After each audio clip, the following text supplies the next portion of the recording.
Hey guys, welcome back. Tisha here, back for another recap of Sister Wives season 19. Just looking at the preview for next week's episode, I'm going to need a chill pill. I'm going to need a chill pill and a glass of wine and maybe a shot because the bird is going to drive me nuts. Even in watching this episode, I wonder if, and y'all tell me what you think, I wonder if the bird really thinks that she's the victim in all of this. Because if she does, then that means there's a bigger problem. Because that means that she can't comprehend that her actions have helped to contribute to why the family is where they are now. She has a tendency to speak as if none of this is on her and it's all on the wives, and I don't like it. So I know that next week I'm really going to have to make sure that I intentionally be calm because I already get hyped as is. And I just need to make sure that I calm down. Interesting title, The Truth Will Set You Free, because in my opinion, when it comes to these adults and what has now been shown to us, the truth has not been in many of them. And we have come to see over the various seasons and years that these people are a bunch of liars. But let's go ahead and begin. Now, I'm going to say it at the top of the episode. If there's something that I left out, because there was a whole bunch of talking, and you want to talk about it, feel free to put it down below. A lot of what we heard today was same stuff that we've already heard, just said in different ways, but we're still going to talk about it. It kept going back and forth between the different people, and what I decided to do was I'm just going to go from person to person to person instead of keep jumping back and forth. So let's start with the bird and the bald eagle, because let them tell it, let TLC tell it. I think that they actually feel like some of us are here for them, and we're not. We begin the episode in Flagstaff, Arizona, where the bald eagle is excited to connect with his woman, his words, on a date. Even though we know for years that they've had a nanny, apparently he's trying to make us believe that this doesn't happen often. Kody and the bald eagle, he is the bald eagle.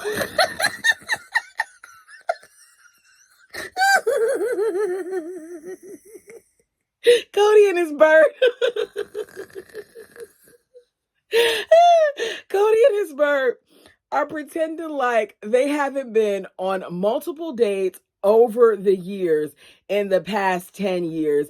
And it's laughable to me because clearly you all have had let Robyn tell it, a forever honeymoon for a long time in your household. So why are we sitting here acting like it's such a big deal that we get to go to this restaurant and sit down in something that looks like an attic or a bedroom and have a date? There was nothing about it to me that screamed, oh, yes, this is a date. Even the time of day, it was very much so very, very bright outside. So maybe it was a lunch date. Anyways, so he's so excited to talk to his bird and be out with her at a restaurant. Holy cow, his words. I don't understand why they're sitting here acting like it's not normal. Like they don't do this, because you can't tell me that they haven't been going out. People have seen them going out on shopping dates often during the pandemic. So we know that you've been out. They've been, and he said it's great for them to go out on a date because they've been in so much pain with the way that things have happened with the family. Very much so that victim approach that I was talking about, that it's just good to be able to enjoy one another. So because she doesn't have much to talk about with him, she decides that she's going to bring up these grown adult young ladies and them coming to her to ask if they can be a part of the church. A lot of us felt like it was odd, especially based on the way that it was delivered and how uncomfortable Brianna looked with the situation. But Robyn wants to go church shopping. Kody says that he's okay with it. He just wants to be included at some point. He says that Sabam is the easiest person for them to talk to.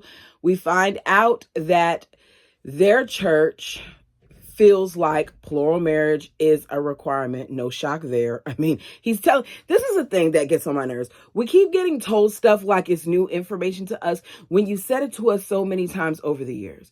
So Kody is concerned about them and church. He doesn't want it to be a thing where they lean towards churches like theirs, basically. He wants to steer them away from culty, his words, like churches. And as long as he does that, he'll be okay.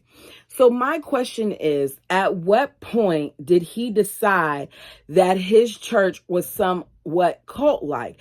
Especially because just a few episodes ago, it seemed like he still cared about the church's opinion. What are they leaving out here? And why didn't y'all show us this instead of the same old conversations over and over again?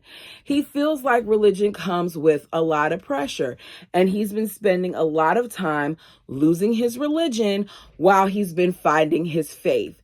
I don't have a problem with that. I think that it's good to go out on your own and to figure out what it is that you want to do. But as a parent, as an adult, I think that it's important that we don't always push everything on our kids and confuse them further when they're trying to figure out their own walk themselves. So the bird blames them going public on Kody's change, because beforehand he was really involved in the church prior to them being public. Y'all going public has nothing to do with it. I feel like, and I've said it in older reviews from past seasons, that I feel like Kody picked up this faith as a way to connect with his dad. And I feel like it didn't do what he thought it was going to do. And then he just maximized it for what it was by remaining in it. Once she came along and he's felt that love that he has for her, I don't think he wanted plural marriage anymore. And I think he was looking for ways to get out of it, but he knows that his bird wants it. So Christine says, when they went public, the church wasn't on board. Meri says a lot of them felt like it would, destroy the family, which it did. And Kody says that his church often told him to do things that he didn't agree with. One of the things that he didn't agree with was them saying to cut his hair. And he mentions the cutting of his hair more than once. And I said, out of all things that you have told us about this, why are you talking about the cutting of hair when there's so many other deeper things that you could have pointed out? But Kody is very much so superficial. So something like that matters to him. He says, you can lose your children in a bad marriage and in a divorce or even to a cult. So he asks, the bird if she feels like he's safe, and she says yes.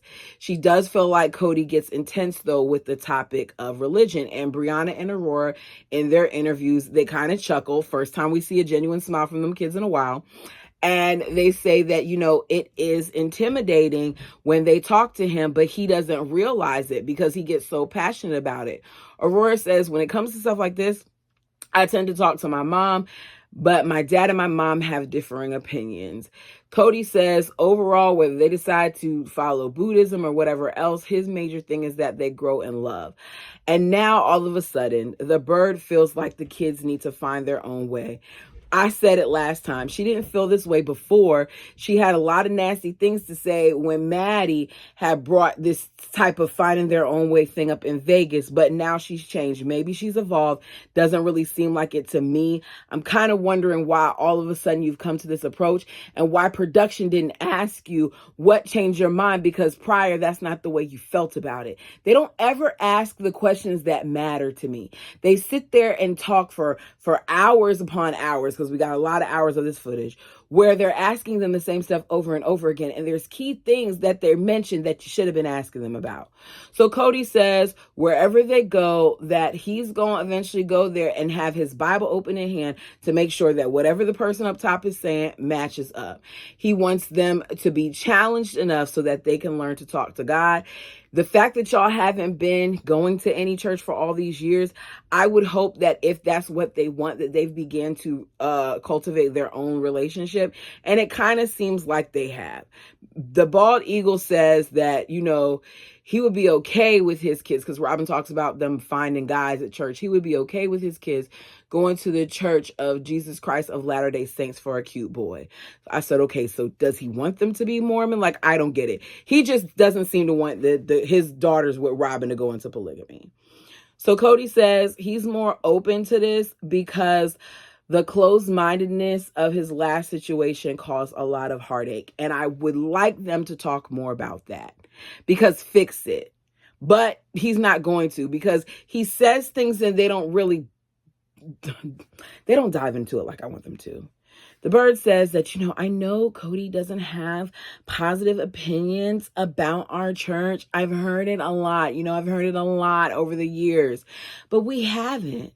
If you're going to continue to force this man and his woman down our throats, allow us to understand how he got to this place where he no longer wants to be this person who advocates for polygamy, when before that's what he was. And I don't want him to use the excuse of the wives. I want him to talk about himself and how he got to it.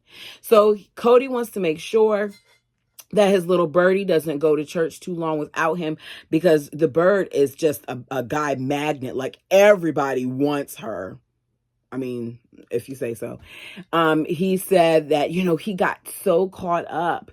He too got caught up the first time that he saw her. He locked eyes with her and he couldn't break his stare. And I'm sitting here and he's like, it would be wrong if I felt that way and she were married. Well, you felt that way and you were married. So in my opinion, that's wrong too, especially because y'all didn't come to your wives and tell them about it. Y'all kept it as a secret. Y'all being sneaky. He says, I want to know that God has been my wingman with you and nobody can take you away. And he's sitting there like, he's really enamored with her. One thing about it, Robyn can do no wrong. And I think that's what's messed him up over the years, is because he's been so biased when it comes to her and he doesn't see her faults, that he just continues to be in la la land. I can't wait to see him fall. I really, really can't. The Bird says, because he wants to hear the story. I was sitting, with my cousin and looking around, and I looked at you for a while. And, the thing that caught my eyes as far as seeing you was your laugh lines, because I love laugh lines. And then you looked at me and a bolt of lightning shot through my body.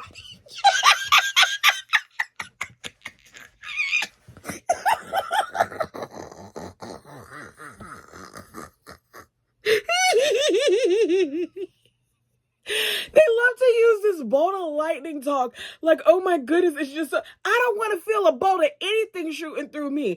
And what are you talking about? Are you talking about something else? Like, did you get excited? Did you get a little twinge, a little flutter? I mean, that happens sometimes when you see somebody good looking. But a bolt of lightning, we're really going to use it to describe that. Okay. It's so adolescent-like. Find better description. Especially because in your book, that's what all y'all say is ball of lightning, surge. Give me something else. Give me something else. Kody looks up and says, thank you, God. Thank you, God. And as he's doing it, I'm like, ugh. Ooh. I don't want to see it. He then's like, that's why I got you that bling. Make sure it's big enough so that the guys can see it, to keep the guys away from you, show your bling. So she's like this, showing her big ring. And I'm blown, because here's the thing, you guys. This man and this woman have robbed the others around them, because I don't think they ever paid back the money from that family fund. I also think that when Janelle told us several weeks ago that she would drink a whole glass of wine when she gave certain receipts and stuff like that and explained what certain purchases were to their accountant, that she saw how frivolously they were spending the money and what they were doing with it. And the fact that he's sitting up here and he's showing us this blinged out ring that he's bought for her, and we know that he hasn't done something as simple as pay child support for Truly since Christine left, shows me that these ladies need to stop playing around and sue his butt. Get something off of him, because it's just too much at this point. On to Christine. So she's in Utah and she's having her engagement party at a Mexican spot. Interesting choice, especially because whenever I see Mexican in Christine, I think about her and them tacos and how disgusted Kody was. Christine, very much so, comes off as a teenager in love. And I'm happy for her. I got to take it in small doses because she's so over the top with it and so, yeah. And I know, and he's not like Kody at all. He is, he is so different. David loves this and David loves that. And I'm over the comparisons. Peyton says, even though she's been dating for 2 seconds.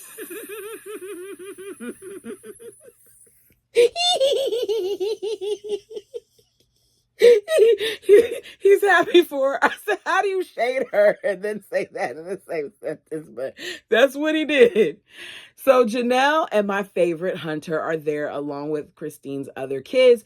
Janelle looks beautiful in that pink. She's wearing that pink. And Christine is wearing white. So she says she didn't get to do this with Kody. We hear about how none of the other wives get to do it either. David, according to her, is McKelty, because we see them joking around and putting in a bet about whether or not Christine's going to keep this dress white. And she keeps, just like McKelty keeps her on the toes, so does David. That personally would get on my nerves because McKelty often annoys me with her attention-seeking ways. I don't blame her, though. I blame her neglectful parent who insisted that it was more important to create life than be involved with his kids and their lives. And that's why she's constantly doing this. But McKelty annoys me. So everything is going good with the merging of the families because his kids are there, so are hers. Christine ends up getting beef brought from her dress. Janelle has a pen, one of them, stain remover pens in her purse.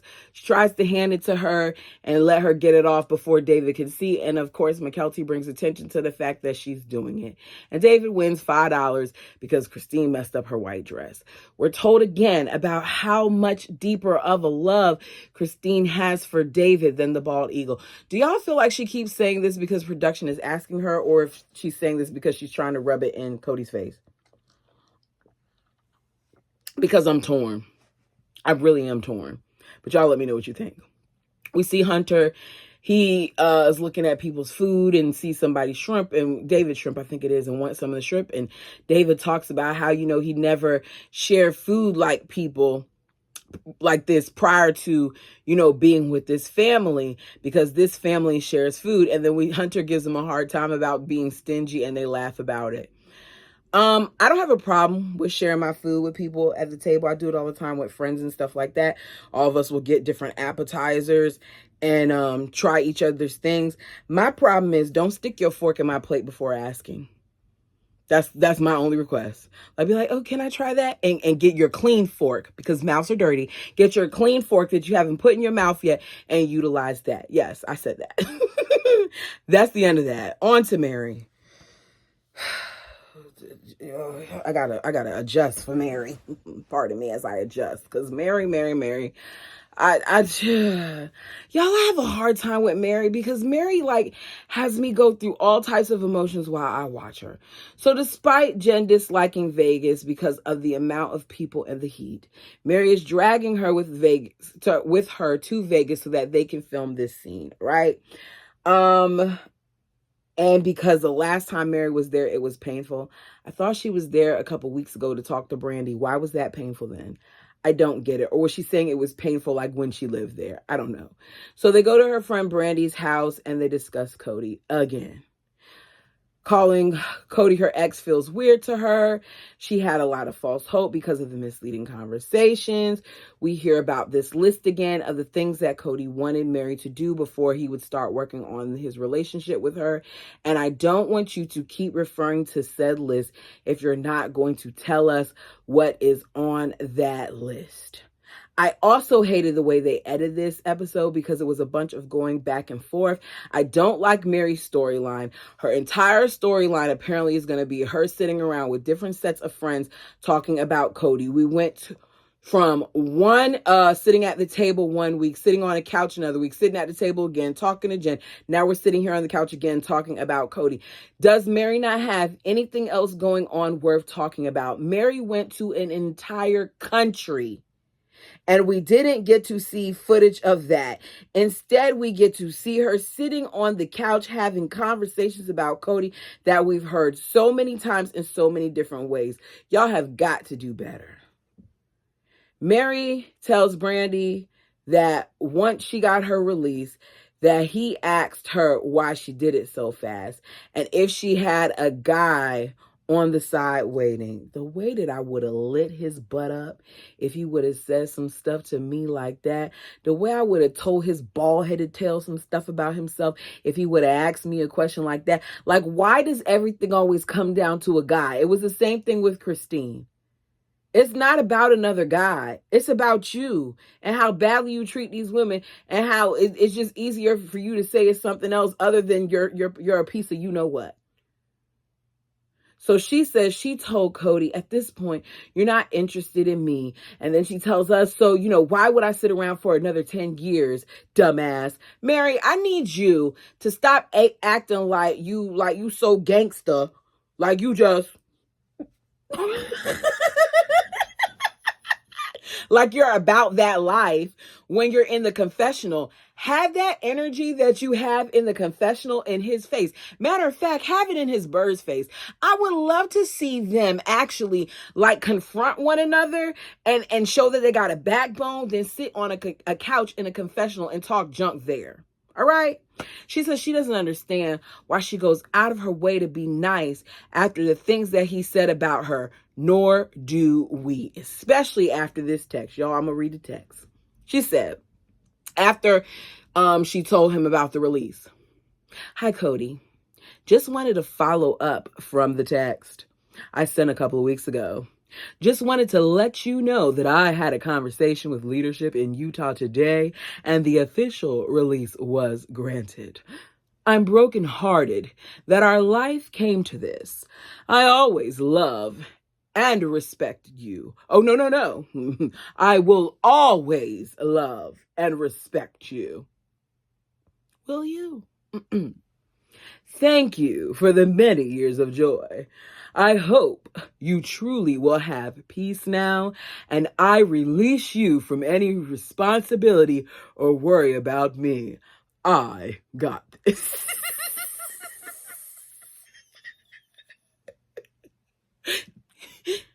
Meri, that didn't do what you thought it would do, boo-boo.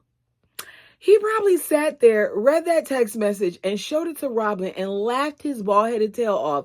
They got a good chuckle off of that text message because you didn't need to release him. He felt joy the moment that he was saying goodbye to you and he was hugging you and he was fake crying and doing that little scene. Any tears that he shed, if they were genuine, it was because he knew he was done with you. I'm sorry, it was. Because this is what he wanted for a very, very long time. Brandy says, okay, so basically you're saying thank you for your service. Meri is the reason why when it comes to friends and their significant others, when they ask me my opinion about it, I say it one time and I leave it alone. Because I find myself more upset with the way that things are going when it comes to Meri than Meri does with it herself. Why am I more upset with your ex-husband than you are, Meri? Why do you seem to still not be in a space where you get that what he did was wrong? You're thanking him for how he treated you when a good, you talking about 10 years, it's more than that. You were married to that joker for 30 something years. You talking about 10, I want to say it was probably half of your marriage where he's saying it was trash. What are you thanking him for? She's still being too nice. Meri says that the legal divorce made her feel like she was signing away her marriage and that it was crazy to her, and that Kody got defensive when she sent that text message. He expects her to be snarky and mean to him like some of his exes, and she just wasn't impressed with their behavior. Mother bleep, bleep, bleep, bleep, bleep, bleep, bleep, bleep, bleep, bleep, bleep, bleep, bleep, bleep.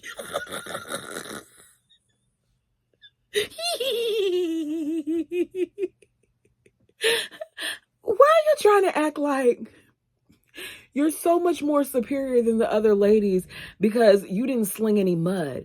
The fact that they didn't go as low as some of us would have gone, you don't have any right to say anything about them. It's crazy how you just seem to forget what you have done. You think because this time around that you're not saying certain things that means you're better than them. Girl, you was cheating on him with the catfish. So what are you talking about? I just don't marry. I can't do it. I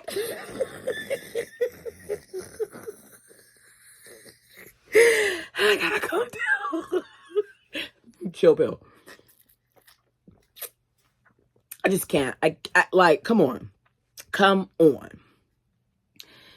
Janelle's like, look, I don't care what anybody thinks about my behavior and what I did and how I did it. I had to stand up for myself. I agree, Janelle. Meri says that there were times in the conversation that, she shut him down because of how he was talking to her, and she let him know that she didn't deserve that. Brandi says, it was like Stockholm Syndrome, like you fell in love with your capture. And the bald eagle sees this and doesn't like it and says, Brandi doesn't even know me. I went to dinner with her a couple of times and helped her move once. She doesn't know me. Well, we don't know you either, but it's clear that what Brandi's saying is true because it struck a nerve. Meri's like, he can sit here and switch it up all he wants to. The narrative that he's painting isn't accurate. In other words, he's lying because we went on double dates with them often.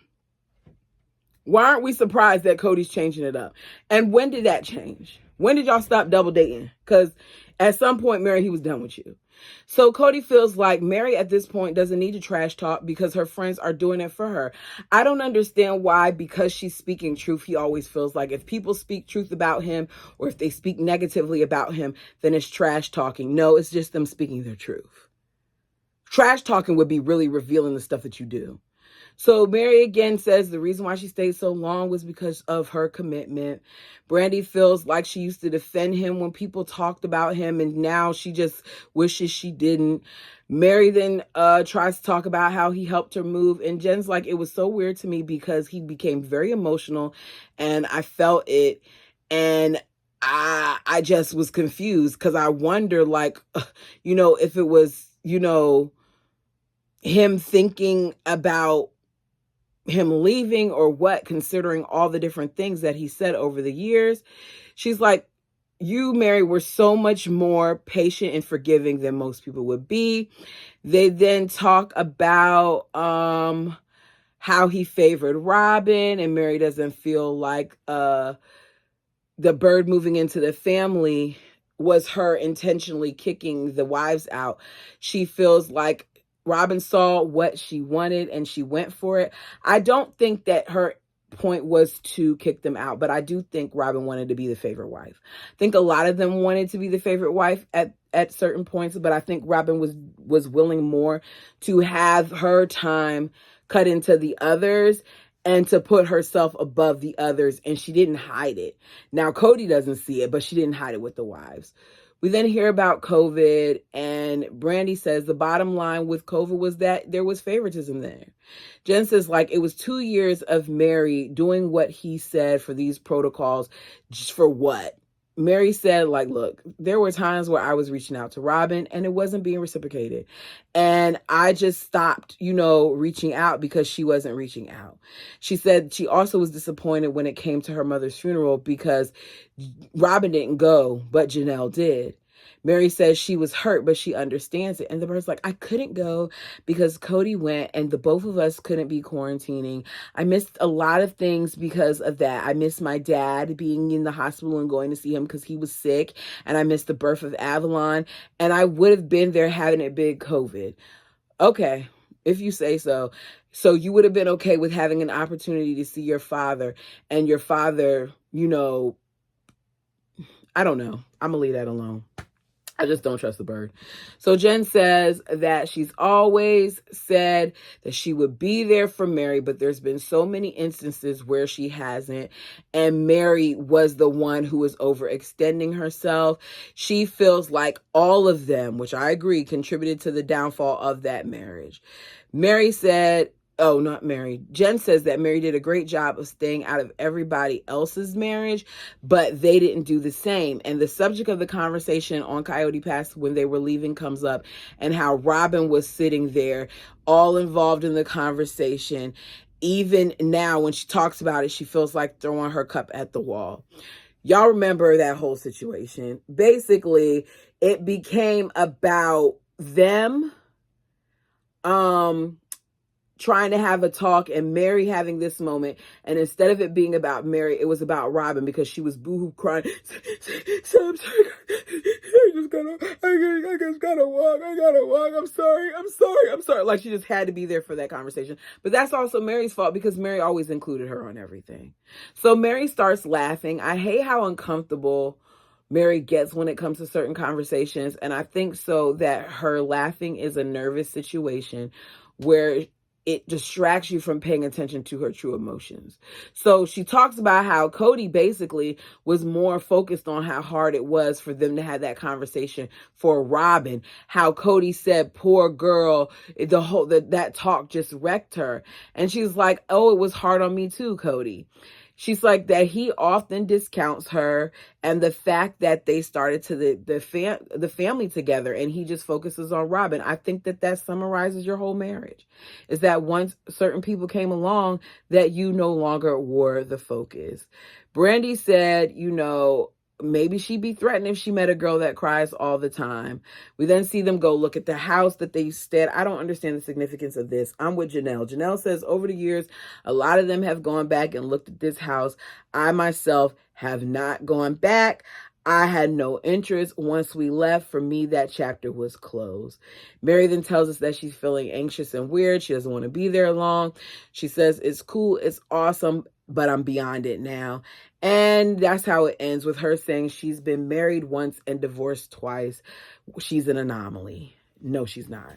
You're just somebody who wasted a lot of time with this man in this cult. And I really, really hope you're done with it. But you guys, let me know what you thought down below. We're on the road to 2,000.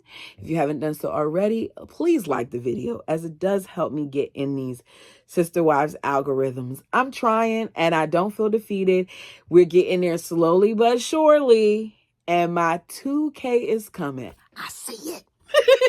Anyways, y'all have a good one. Until next time.